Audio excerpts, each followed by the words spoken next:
Hey there, fiber junkies! Welcome back to the Color Cauldron. I'm Johanna, the owner and dyer behind Potion Yarns and the host of this podcast. If you are a returning viewer, thank you so much for coming back. And if you're a new viewer, welcome. I'm glad that you are here. So today, first off, it is like the nicest spring day that we've had in Kansas City yet this year. Today is April 12th, I believe. I'm a little late filming the podcast this week, but it's Thursday, April 12th, and it has been cold and crazy, and then it'll get nice for like 1 to 2 days, like up in the 60s, 70s, and then immediately go back down to being like 40 degrees and snow. It's been insane. So today is actually pretty nice. In fact, when I was driving home from the grocery store earlier, I think it was around 78 degrees or so, which is almost too hot for me. I kind of want to stay in that 60s, low 70s zone for a little bit before we jump into summer. But I hear it's supposed to get cold and possibly snow again this weekend, so who knows. But I'm enjoying the nice weather with my fabulous tiki glass. In case you don't know this about me, I'm kind of a vintage and retro nerd, and tiki from the 1940s and 50s, really as early as the 20s and 30s, but especially the era of the kind of 40s and 50s, mid-century atomic age, there was a tiki revival where a lot of kitschy, cheesy, dorky things came out, and I really like that. So, I'm a big tiki fan and collect tiki glasses and love tiki bars and sarongs and flowers in my hair and all that crazy stuff. So I'm enjoying a smoothie out of my tiki glass today in celebration of the warm weather. I just had a crazy weekend, which is why I'm late getting the podcast out. I was worried I wouldn't even get one out at all today or this week because last weekend my best friend got married and I was a bridesmaid, responsible for throwing the bachelorette party and the hairstylist and the best friend, and it was super fun, but I was super busy and crazy, and it's taken me like days to recover from like 2 days of partying. So I'm working on it, and unfortunately my life doesn't slow down when that kind of stuff happens. I just have to somehow fit it in. But today I wanted to do something a little bit different. Not like crazy different, but I had a new topic I wanted to talk about, and I've been noticing as I've gotten into the indie dyed world, more and more I see people talking about just feeling frustrated that they see all these beautiful yarns online or in their local yarn stores or at fiber festivals that they just love in the skein, but then they have a really hard time knowing what to do with it. And the other thing that I have noticed is that there's a lot of confusion about the terms that people use for different yarns and colorways and just what makes a tonal versus a variegated versus a hand painted and all of those things. So we're going to take the next few weeks actually to start diving into several different aspects of how to use your hand-dyed yarns. And I'm mostly going to be using examples from my yarn line, obviously, but I have several other indie dyers and commercial companies that I'll be showing you examples from as well to kind of help you get the feel for just the concepts that I'm talking about, because this will apply to any indie dyed yarn, not just mine. And some of the concepts I'll be talking about will also apply to commercial yarns as well, not just indie dyed yarns. But we want to specifically focus on how can we use our hand painted yarns, those works of art that we spent $25, $30, $40, maybe even $50 or $60 on a skein, and how do we use that so that we're happy with the outcome and the result, and it's a good investment, and we can create a new work of art that is functional, wearable, and something that just makes us happy, instead of using your precious skein of hand dyed from the fiber festival and then you knit it up and then you're not really happy with it. So there's a lot that goes into that, so we're not going to be able to cover it all in one video or even a couple videos probably. So I thought we'd just start in today with kind of defining what we're talking about when we talk about terms. So I brought down several examples that we're going to look at from my hand-dyed yarns, and then we're going to talk about some of the different ways that you can use that. And if we have time, we're also going to talk about some projects and specific pattern recommendations that I really like for some of your more wild, crazy colored yarns. Okay? So let's get started. The first thing that I wanted to talk about was tonals and semi-solids versus solid. And I forgot to grab a skein of solid yarn, so we're just going to have to use our imagination, and then I'm going to show you some solid yarn knit up. But what does that mean? So solid yarn is basically anything that is just one solid color throughout. I didn't need to tell you that, you already knew that, but just for our purposes, we'll define that as one solid color. That means there's no variation between lighter and darker shades within the skein. It is simply one color all the time. And for an example, I wanted to show you, I've shown this on the podcast before. This is my Exploration Station by Stephen West that I knit last year. And I wanted to show you an example of a solid yarn right here. This teal is from Cascade. It's their Heritage Sock yarn. This is a gorgeous shade of teal. This is one of my favorite teals I've ever worked with. And you can see it down here in the brioche section as well. You can see it in the lace at the bottom. But right here, this is the solid color. When I got this skein, it just looked like one simple color, kind of like the color of my walls, actually. Can you tell it's my favorite color, or one of my favorites? And as I knit with it, it stays the same throughout. There's no variation between like kind of a light aqua and then a deeper, darker aquatic teal. There's none of that. It's just one color. What you see is what you get. Those are the most versatile colors you can have because you can literally knit anything. As you saw in the Exploration Station, that big swatch I just showed you on the side was a short row wedge, and it's just garter stitch. And it looked fantastic. Pebbly, it shows the texture really well, but the color's really bright and rich and luscious, and it looks fine. That same yarn would look amazing in cables, intricate lace. Literally your most intricate projects you can think of, the most crazy complicated stitch patterns, you want a solid for, because it's not going to change at all. It's going to create a solid background, a simple background, so that it shows off the stitch work and the talent of what you're doing. Then we move into semi-solids, which are also called tonals. Now there is some debate on whether tonals and semi-solids are actually the same. I've seen a couple blog posts where they are debating that they're actually different things based on the dyeing process and how much variation you get.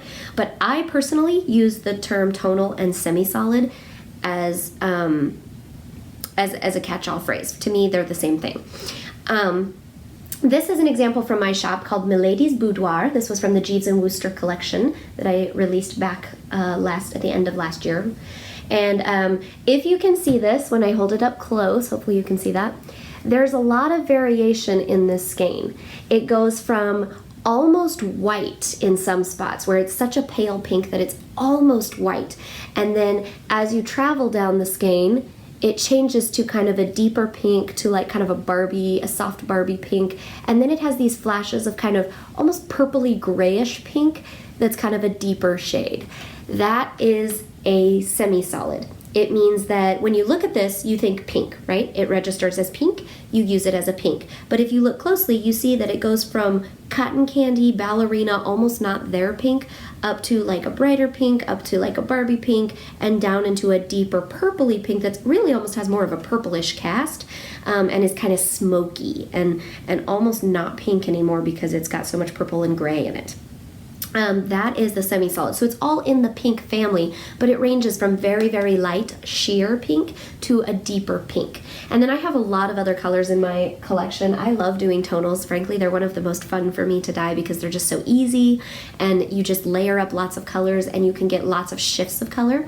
I even like to do ones like if I don't have an example of it right here, unfortunately, but my Airship Pirates is one that I love dyeing up, and it goes from like a soft gold ochre kind of color, all the way to like pumpkiny oranges, deep bronze, and then it has some flashes of red and burgundy and purple in there, and dark brown. And it literally goes from super light to super dark, and it has at least 4 different colors. It has gold, orange, red, purple, and brown, 5 colors, and then it has variations of those 5 colors. So there's like a lighter brown and a deeper brown. There's a really brightish red, and then there's kind of a dark purpley red. There's kind of a very light peachy orange, and then a really deep fiery pumpkin orange. So I really like those ones as well. That is one instance where you might see some differentiation. Airship Pirates, because it has multiple colors in the same skein, it's not just one color family, would be considered a semi-solid, but not necessarily a tonal. Even though I refer to it as a tonal, if you want to get picky, it's not necessarily a tonal because it goes outside of the different color families. Eye of Newt is another great example from my shop that literally mixes. It was a crazy experiment in mixing various different points all around the color wheel, not just staying, like with Airship Pirates, we stay in the golds, oranges, reds zone. Oh, hi, Phoebe. And in Eye of Newt, I literally took yellow, blue, purple, red, green, all of these different colors and created a new color. And when you look at it, you can see lots of different shades where the colors overlap, but it's not staying within one color family. It's going kind of all around the color wheel. So those are more of a semi-solid, and a tonal is more of you stay, like Milady's Boudoir, you stay within the color family. It's all pinks. It's just different shades of pink. So I hope that makes sense for you. We're going to look at some examples of those knit up here in a minute, but I'm going to go ahead and move on to some of our other examples that we have. Next is variegated. What is variegated yarn? This is maybe the most broad definition of all of them, because variegated yarn literally can be anything that is not just one color. But unlike a tonal or a semi-solid, tonals and semi-solids, there's no break in the color. It literally just flits along the skein, and there's just like a gradual shift of colors. It gradually shifts from light pink into darker pink, into purpley gray, into light pink again. And it just kind of shifts. You can't specifically place the color, because when I dye these, I submerge the whole skein in a pot or a pan of water, and there's various different methods you can do it in, but I just put the whole skein in, and then I don't get to say, okay, in this part of the skein I want it to be light pink, and in this part down here I want it to be dark pink. I just put it in, and whatever happens, happens. That's the magic of it. Now there's ways to control a little bit more. You can create resists and things if you want to keep spaces white or keep them lighter, and etc. And that's more information than we need to go into today. But in general, you're not picking where the light and the dark patches fall in your tonal or semi-solid. In a variegated skein, the dyer picks where the color goes. I choose where I want the purple, where I want the red, where I want the gold, and depending on which method I use, I paint, or I drop color, or I immerse it, or whatever I'm doing. There's many, many ways you can do variegated yarns, but I choose where the color goes in the skein, which is why variegated is probably the most popular for hand dyers to do, because it gives us the most creative control, and it gives us the most freedom with coming up with really crazy, amazing, mind-blowing combinations, and it's easier to... it's actually kind of harder to recreate in some ways, but it's easier to stand out from the crowd and be impressive to our customers, and it's what makes it more fun to dye, but more tricky to knit. It also makes it more fun to knit, but it's more tricky because it tends to have larger, more saturated sections of color than a tonal or a semi-solid, and it isn't as great for more complicated stitch work. So with solids, remember I said that's the easiest. You can literally do any stitch pattern out there in a solid. In semi-solids, pretty much the same thing. You could do one that's light like this and has just a subtle shift. You could do pretty much any kind of cabling, lace, color work, etc. This is going to look awesome in it. Now, some of the more contrasted tonals, I have some tonals in my shop that have much more contrast, and they go from very, very pale, almost white, to almost black. They're so dark. And those ones, Samhain is a good example of that one. It's a black tonal, and it is charcoaly grays, some blacks in there, and then there's sections of resist where it's almost white. It's such a pale gray.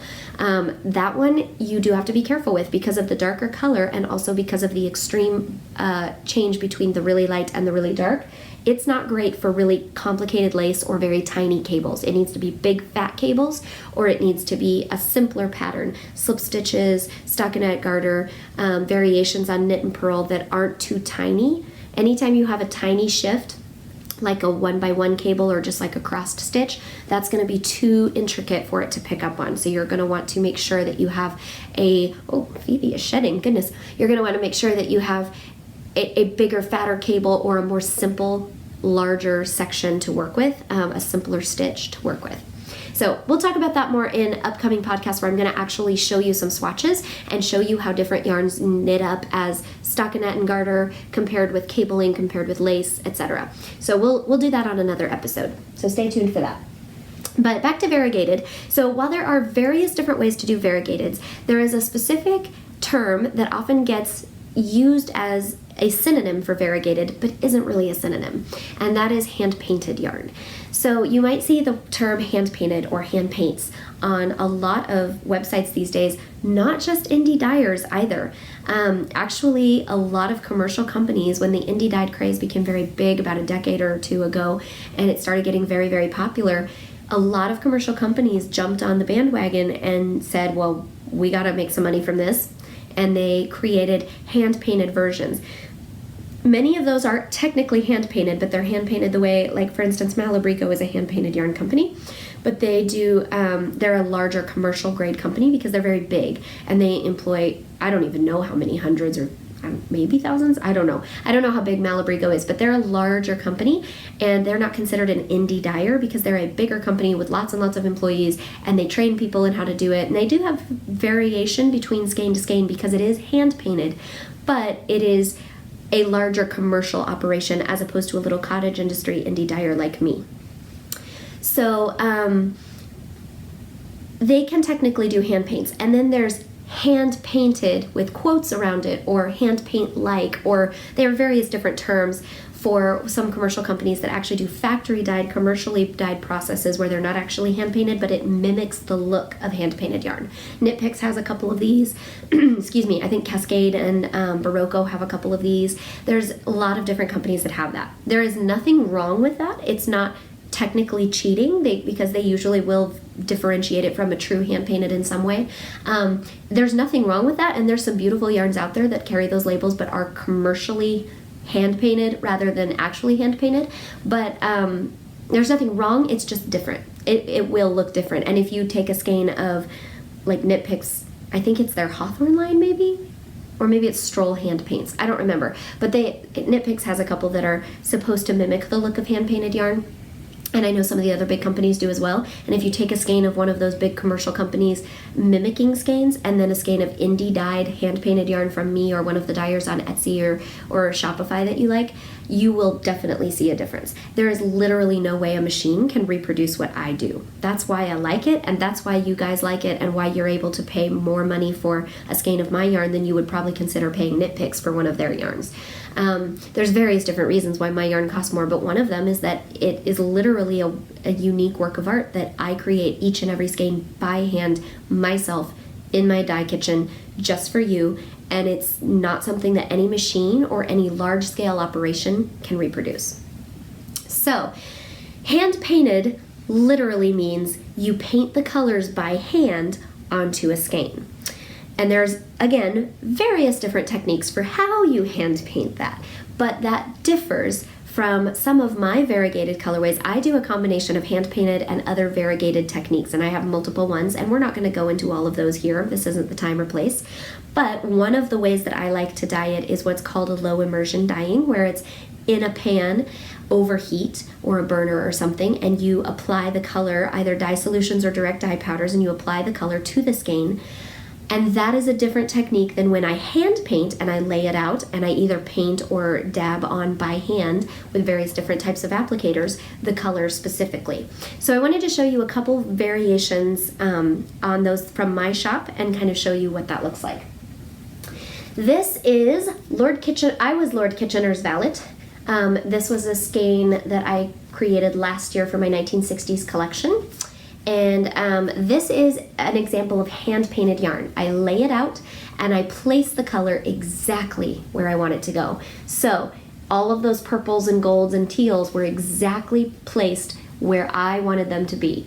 There was no just waiting for the magic to happen. No, let's just see what the yarn feels like doing today. It was, I am going to do this exactly the same way, on every skein, exactly the way I want it. Now there is a little bit of variation. I say exactly the same way. If you are ordering multiple skeins of this to do like a sweater, say, and you need 8 or 10 skeins of this, I would still recommend that at least when you change skeins for a few rows, you alternate skeins before switching to the new ball, if not alternate all the way through the sweater, just because there is a little variation between each one. It might not be down to the millimeter of, it may not be exactly in millimeters the same length of section on the yellow in every skein or whatever.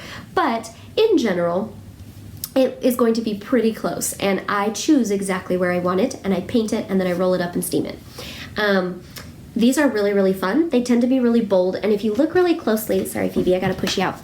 If you look really closely at the skein here, you will see that it's pretty solid. There's a few overlapping sections where the colors overlapped a little to create a new color, which I personally love, but mostly you see solid gold, solid teal, solid purple. So that is an example of a hand-painted skein. I'm going to show you what one of those looks like here in a minute, knit up. This is a skein called Her Wicked Ways, which is currently one of my very favorite colors that I have in the shop. This is a variegated skein, but it was not hand-painted in the same way. It used a different technique. It uses more of a low immersion dye technique. And so you can see that it has color, but there's kind of a semi-solid overlapping of the colors where it goes from light purple to dark purple before it changes into black or pink or whatever. So this is kind of an example of a variegated skein, but not necessarily a hand-painted skein. The variegateds that I do tend to have a little more variation between light and dark. It doesn't tend to be a solid section of red and then a solid section of blue and then a solid section of green. It tends to, most of the time, have a little more overlap, have a little bit of light red to darker red, have a little bit more of, oh, the red and the green crossed over here and made this kind of deep, rich brown, and over here the gold and the pink crossed and made this really great deep fiery orange. And so I really like to use those kinds of techniques and overlap colors as much as I can, because it creates new colors and it gives me a lot more freedom to create really dynamic colors, and you get so many colors in a skein. That's kind of what I love doing, and that's what you'll find on most of my variegated yarns, is that there is just like a plethora of colors in one skein. I could tell you, oh, I use these 5 colors to dye this skein, but there's more than 5 colors in there. There's going to be at least 15 or 20 in there by the time I'm done. So that's kind of the difference. And if you hold them up, you can see this one looks a little more crisp and clean, and this one looks a little more smoky and has a little bit more variation. Both of them are beautiful. They both knit up amazingly. It's just different on what you want to see. So I wanted to show you an example of a hand-painted skein that I did. This was knit up in my Cosmic Coitus colorway. This was an older colorway, but I still have a couple in the shop. And this one was hand-painted in the same way that I Was Lord Kitchener's Valet was hand-painted with. I just laid it out and I did big blocks of color. So there's some slight overlap where the colors intersect, but pretty much it gives you big blocks of color. This is the, I need to check the pattern name on this. This is the Wildheart shawl. It's on Ravelry, and I'll put a link to the pattern below.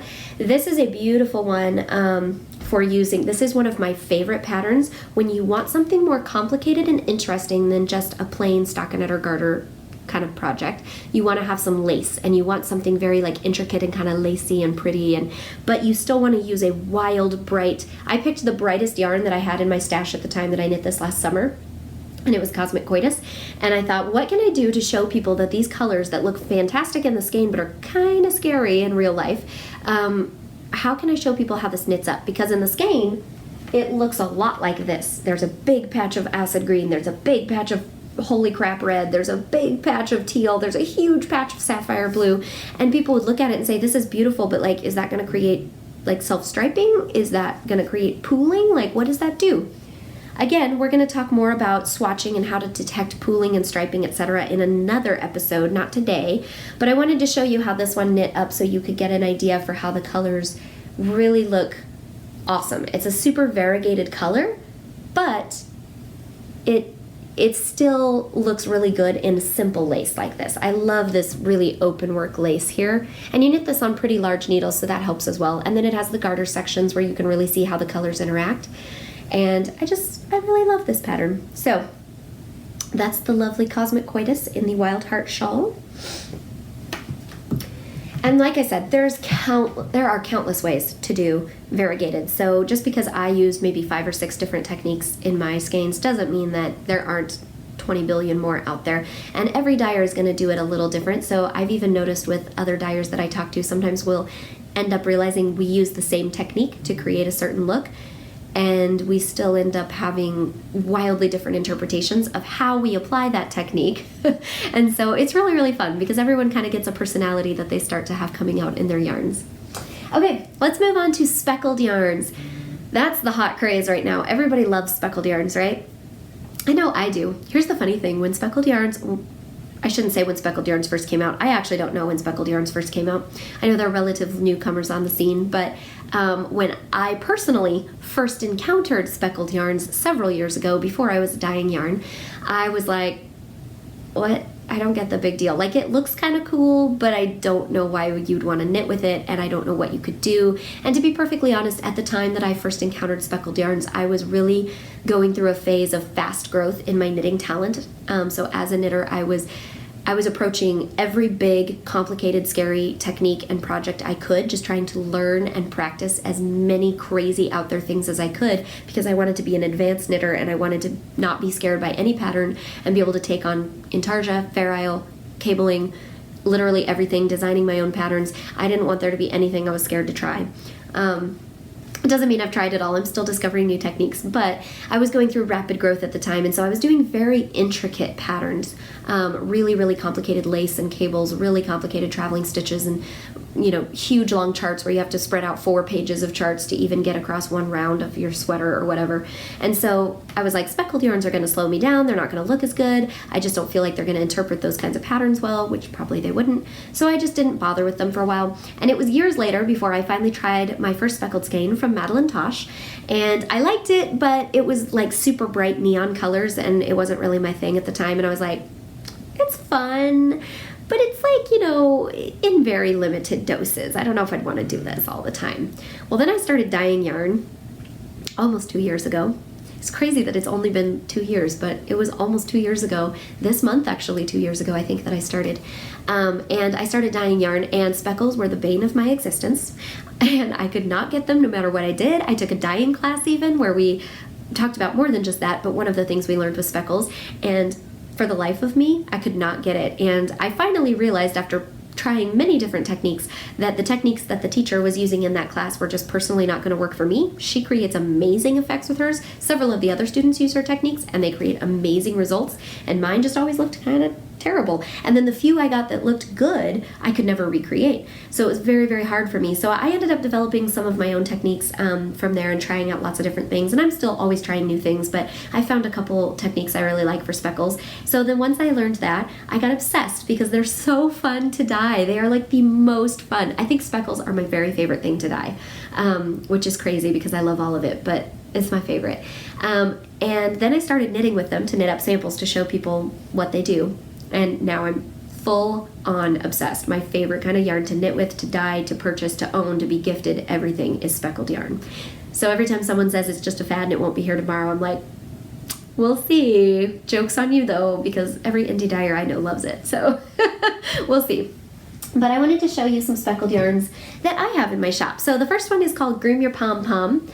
And this is a really busy speckle. A lot of speckles are a lot lighter. This one is very, very busy. If you can see this, hopefully that's focusing for you. There are just tons of colors all across this skein. They just go in and out, dance around and around. This is one of my favorite skeins, by the way. I'm obsessed with this colorway, and it's just so bright and happy and fun, and it mixes kind of deeper, darker teals and like kind of more somber, rich jewelry tones with really light, bright, happy neon yellows, soft pinks. It's really fun. Something like this, though, is a busy speckle, so you'll still get quite a bit of color in your project as you knit with it. Even though there's a white background, it's pretty heavy speckle, so you're not going to see a ton of the white, just a little peeking through. This is kind of my favorite type of speckle to dye and to knit with. But there are others. I also really enjoy dyeing some speckles, like there's a colorway in my shop called Hidden in the Cherry Blossoms, and it's mostly a background that's just undyed wool. It's white background, and then I've just very lightly speckled over the top of it some light, soft, springy colors. And that one has a lot more white space, and so it knits up with a much less color and more of a gentle, it's a little bit easier to see the speckles and pops of color. And so in a way it's a little more dynamic of a color to look at, but it doesn't have as much color, and this one is so fun because it has so many colors in it. So there's differences with that. Speckled yarns are great for all kinds of things. Again, there's about as many different ways to dye speckles as there are dyers on the internet, which is a ton. So I'm not going to really go into any ways to dye it. There's a bazillion videos out there if you're interested in that. And like I said, everyone does their own technique. I literally watched one the other day where she started talking about the technique that I was like, oh yeah, I do that too. And then when she started actually demoing it, I was like, no, I don't do any of those things. I literally thought we were doing the same technique because it had the same name and we use like 2 of the same tools. And then she started actually showing how she did hers, and I was like, yeah, girl, you lost me. I got nothing. That's not how I do mine at all. So, take it with a grain of salt, but yeah, speckles are really fun for all kinds of things. My favorite things to use speckles for are garter stitch and stockinette stitch, which sounds really boring, but I tell you what, since getting into indie dyed yarn, both as a customer buying it and knitting with it as well as a dyer, I really don't have as much of a hankering for super intricate projects anymore. I mean, I still really enjoy Fair Isle and really complicated lace from time to time, but I'm finding a lot of joy lately in things that I used to write off as boring, like big swaths of stockinette on a sweater or a big shawl. I wore this on the podcast multiple times already, but this is my Making Advances shawl. And it's basically big panels of stockinette interspersed with big panels of garter stitch, and that's it, and some cool, clever shaping techniques. But other than that, that's it. There's no lace, there's no cables, there's no nothing fancy. It's pretty much just straight up basic, and it's one of my favorites. Every time I wear it, I get a million compliments from both knitters and non-knitters, and it was one of my favorites to knit because it was just so stinking fun. And this one uses a speckled yarn. If you can see this here, this is Toil and Trouble. It's a pretty busy speckle as well, but it maintains that white background with lots of different shades of green and grays and black on there. So this is Toil and Trouble on the speckled, and then I mixed it with my limited edition Edgar Allan Poe yarn from last fall, 2017. We did Surcease of Sorrow, which was a variegated skein.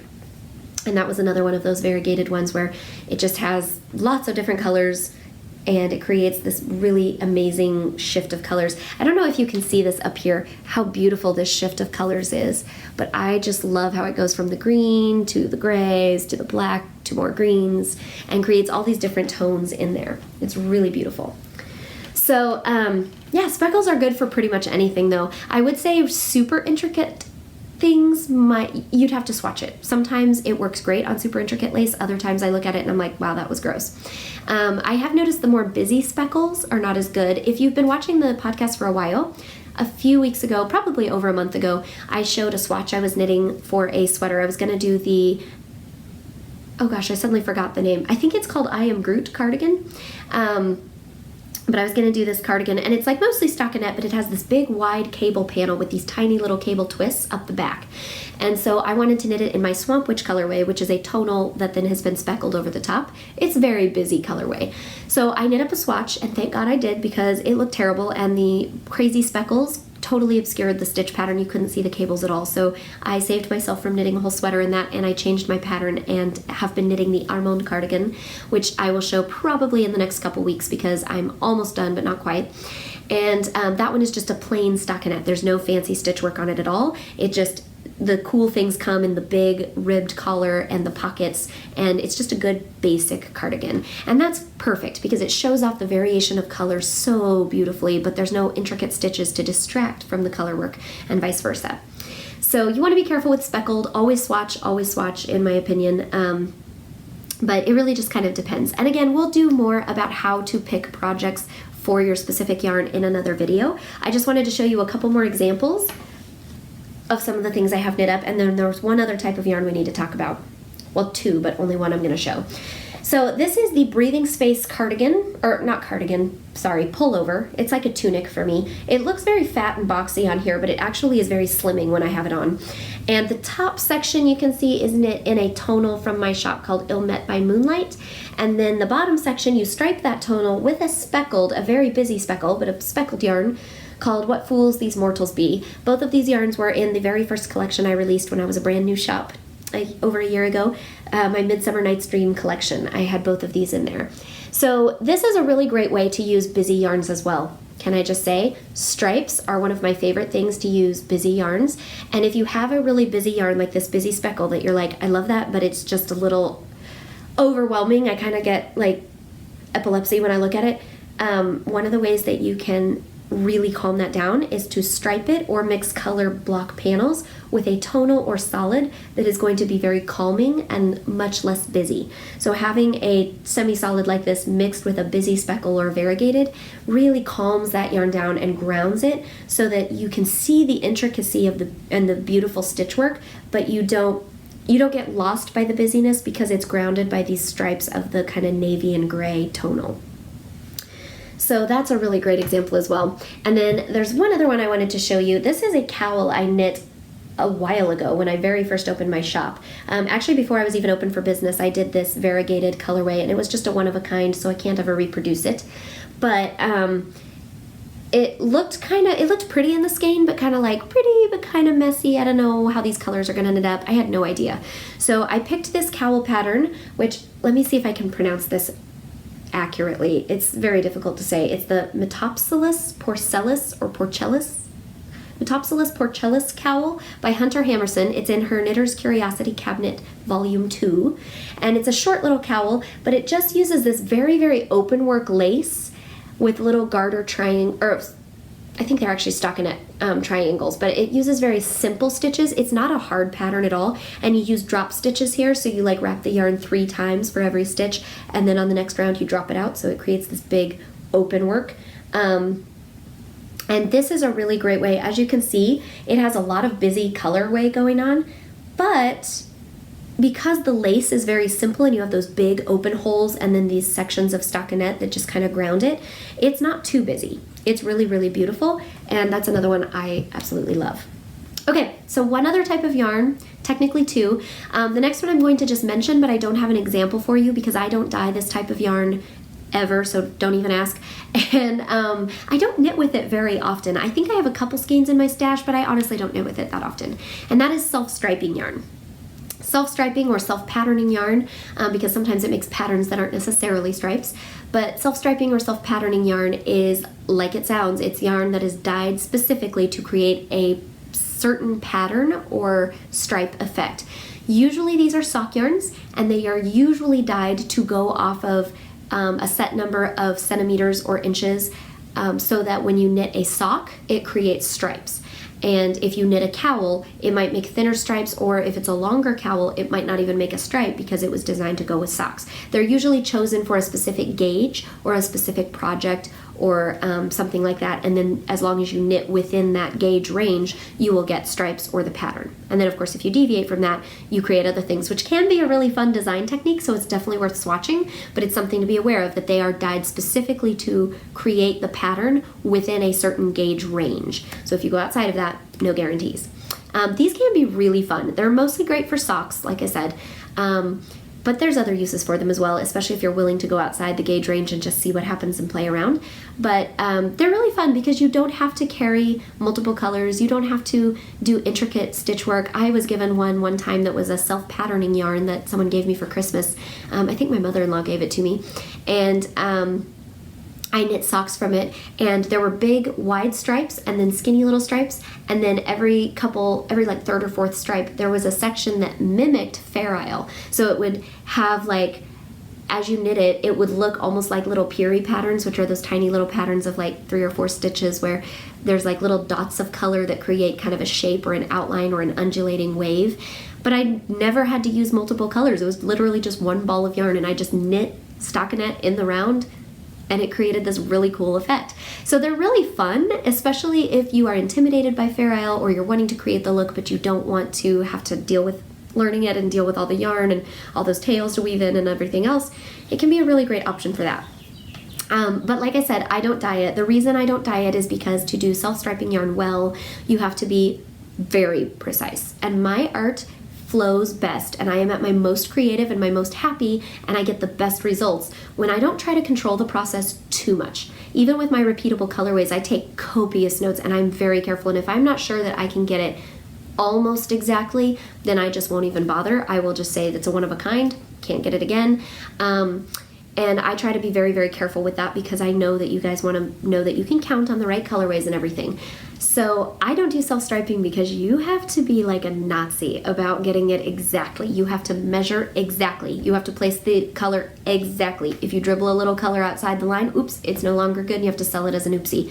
And I just don't need that kind of stress in my life. And like I said, my art tends to do best out of imperfection and not controlling the process too much. The more I try to control, the more stilted and fakey and unsatisfying the colors tend to come out, and the more I can loosen up a little and I can guide the process but not control and micromanage the process, the better it works. Which is funny because as a personality type, I tend to be a control everything, control freak, micromanager. So that's part of why I love art. Back when I did mixed media painting before doing yarn dyeing, that was the type of art I did. It wasn't perfect, it wasn't super fancy. My trees that I painted didn't necessarily look like any real tree in nature, but I had this really kind of vintagey, imperfect weathered antique-y look and feel to my art that was just very unique and different, and it worked, and I loved it, and people loved it, and it was just its own thing. And every time I tried to mimic other people who had more realistic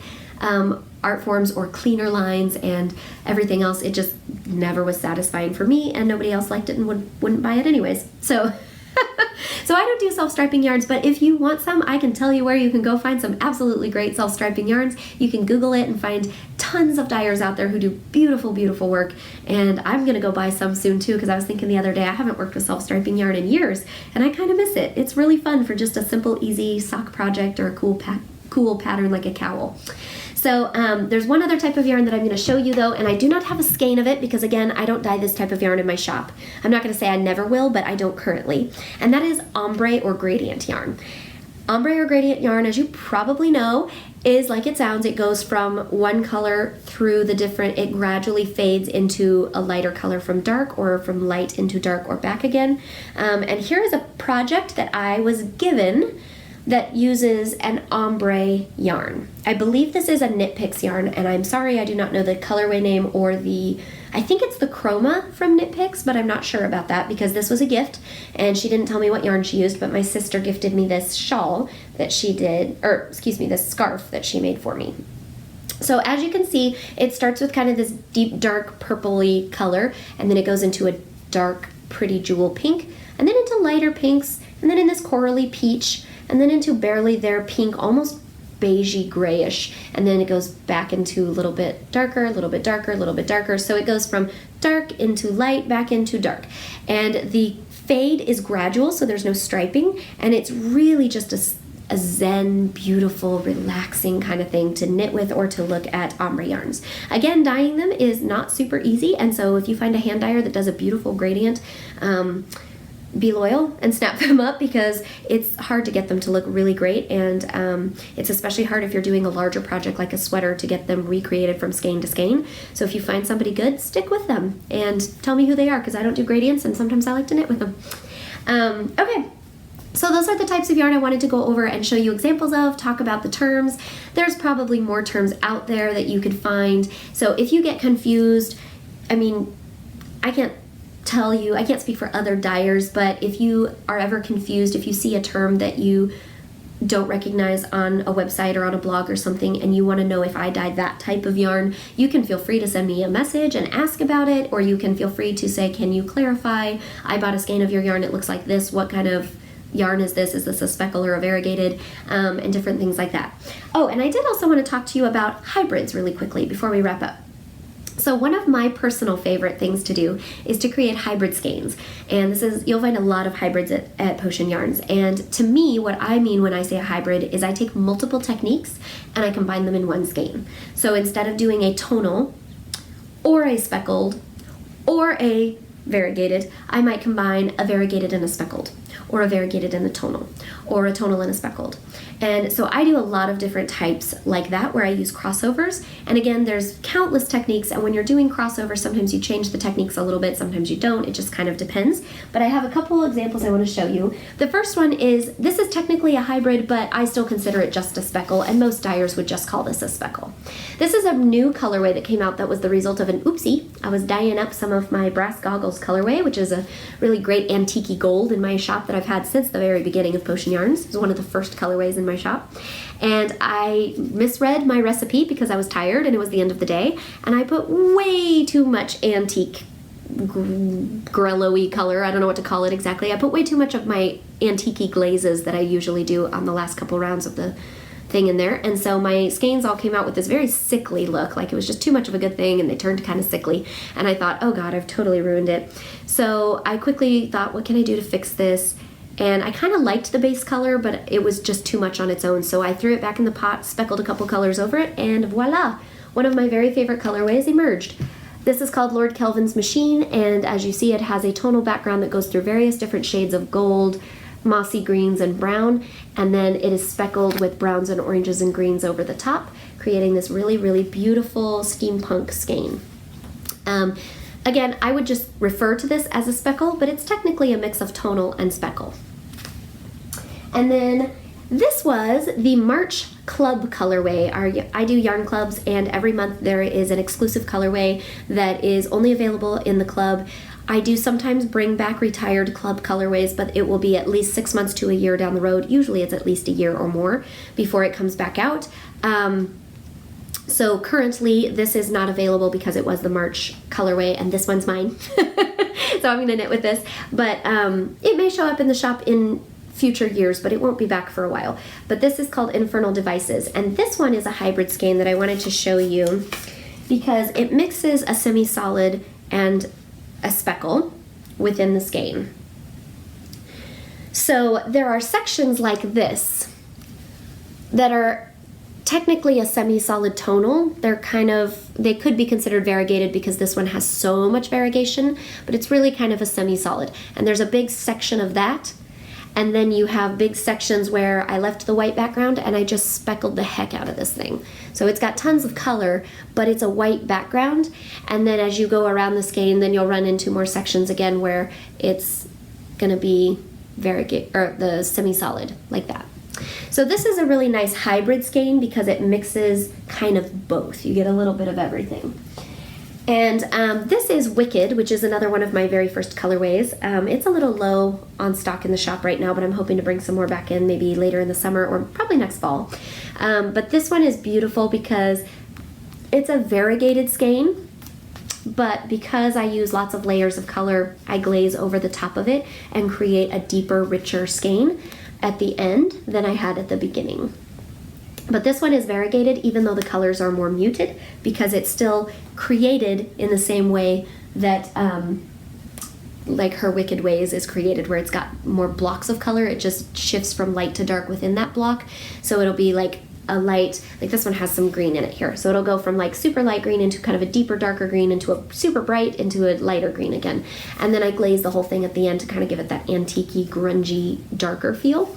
So that one's a little bit of a hybrid, but it's still considered a variegated, even though it's not as bright and as solid as some of the other ones.